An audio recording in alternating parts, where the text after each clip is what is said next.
You are never too young to lead. You are never too young to do what you actually believe in. We keep saying that the future belongs to the young. It only belongs to you if you take it.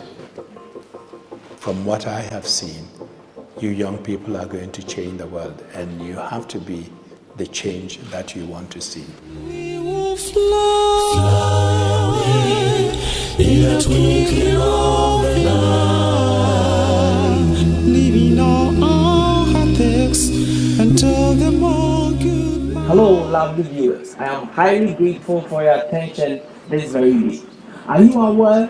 On the 19th May 23rd, 2014, the African Development Bank (AFDB) held an annual meeting in Rwanda at Kigali, and the subject dubbed "Leadership for the Africa We Want." Now, among the panels were Ibrahim Mo, Chair for Mo Ibrahim Foundation, Madam Dlamini Zuma, Chairperson for the African Commission Union, Paul Kagame, President for Rwanda, Obasanjo, former President for Nigeria, and Ruto, Vice President for Kenya.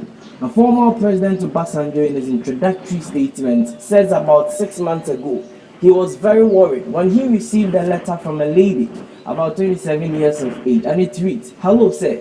I am very worried and constrained to write to you this letter." Now, you could imagine a letter having such an introductory statement, what the body could be. It continues to say, "I am in a situation where we have a past that I do not understand. We have a present which is most confusing, and a future which we have no confidence in." Now, in response, President Obasanjo says during his times, there were opportunities without no facilities. But in our time, it is the vice. There are facilities, but no. You raise a point.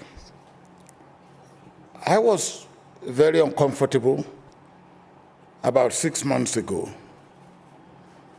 A Nigerian young girl, well, if you can call her a young girl, 27-year-old, wrote me a letter and said, "I am worried and I am constrained to write you this letter because I'm in a situation where we have a past that I do not understand.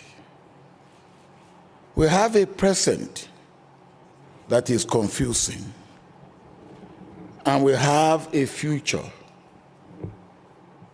that I don't have confidence in." Now, and I think that more or less captures the feeling of the youth. And of course, I wrote back to her and said, "Look, we need to talk." And she brought about 15 of her peers, boys and girls. I will spend a whole night talking about the past, the present, and the future. And they are not asking for anything that is extraordinary. And I said to them, I said, "Look, in my time, there were not many facilities, but there were opportunities. Today, maybe there are more facilities, but the opportunities have diminished. How can we enhance and increase the opportunities for them?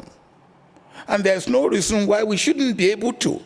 Opportunities. And honestly, I think that letter more or less addresses the feelings of most of the youth, and this brings light to the subject, what does tomorrow hold?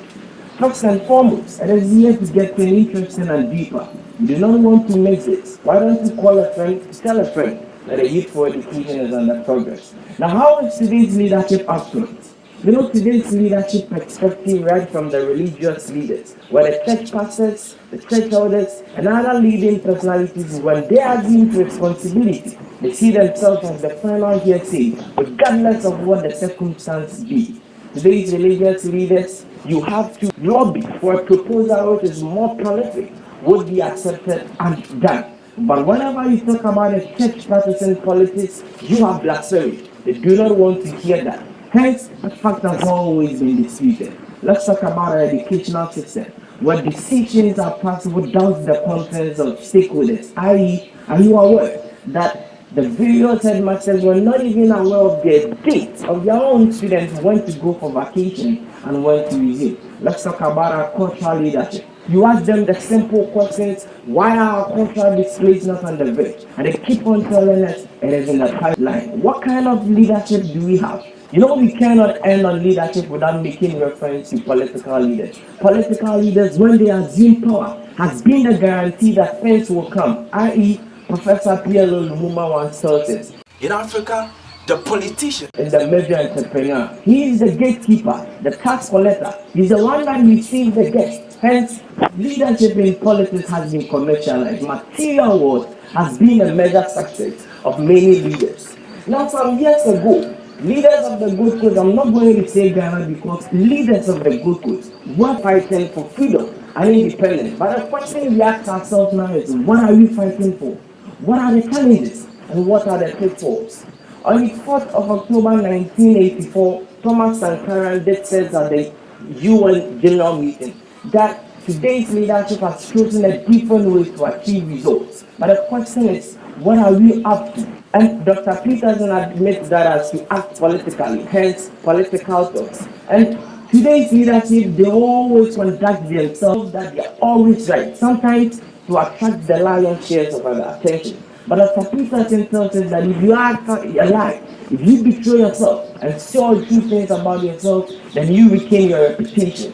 Now, the AFVB 2014, one of the panels, as earlier mentioned, Ibrahim, that says our continent is full of young people. Yet, look at the average age majority of our leadership. It is about 60 to 80 years old. It is only our continent, he further stated, that we have leaders beginning their new term with this age. Are we crazy or what? He asked. Until then, we want to see you in our next session. Hold on. Years old. Yes? Look at the average age of our presidents. It's about 63, 64 years old. We're the only continent in the world where we have presidents at 90 years old starting new terms. I mean, you guys are crazy or what?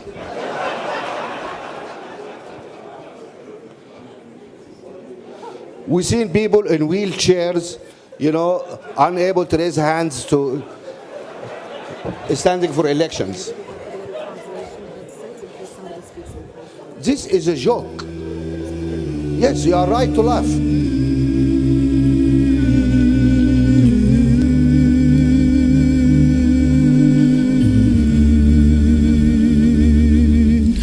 Lately I've been thinking as I look all around me. I see by the signs that we soon gonna be living.